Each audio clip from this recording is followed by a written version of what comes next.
Welcome back to our channel.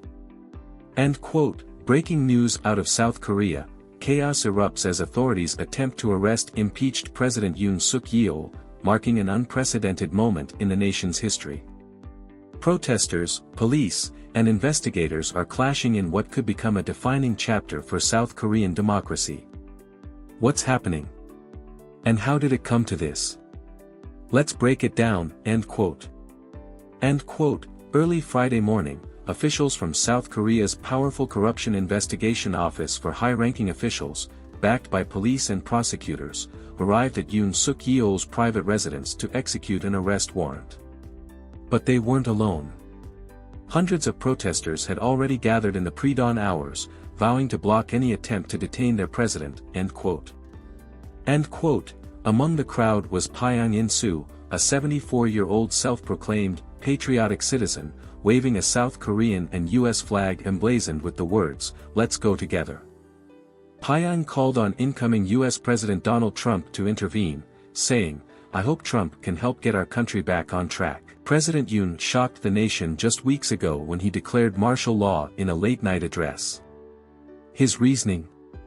To overcome what he called anti-state forces and alleged election tampering. The announcement sent shockwaves through the country, and the world. End quote. End quote. But his plan backfired. Within hours, 190 lawmakers defied military blockades to overturn Yoon's decree. Just 6 hours later, Yoon was forced to backtrack, rescinding his martial law order. This led to his impeachment on December 14, leaving him suspended from power and isolated. End quote. Now, Yoon is under criminal investigation for insurrection, one of the few charges that strips a South Korean president of immunity. Authorities allege his attempt to impose martial law was an act of rebellion against the state. But Yoon's lawyers argue the arrest warrant is illegal, claiming the Corruption Investigation Office overstepped its authority. End quote. End quote. Adding to the tension, Yoon's Presidential Security Service has reportedly blocked investigators from entering his official residence in the past. Would they try to stop the arrest again?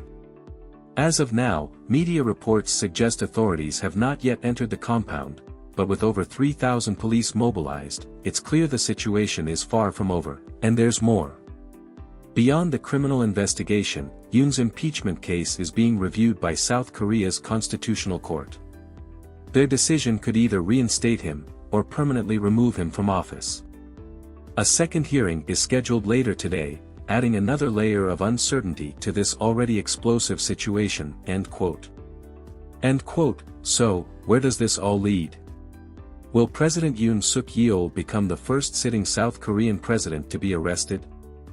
Will his loyal supporters manage to block authorities? Or could this spark a larger political crisis that shakes South Korea to its core? This is a story still unfolding, and the stakes couldn't be higher. We'll keep you updated as more details emerge. For now, let us know your thoughts in the comments. Is this an act of justice, or political revenge? Don't forget to like, subscribe, and turn on notifications for more updates on this breaking story.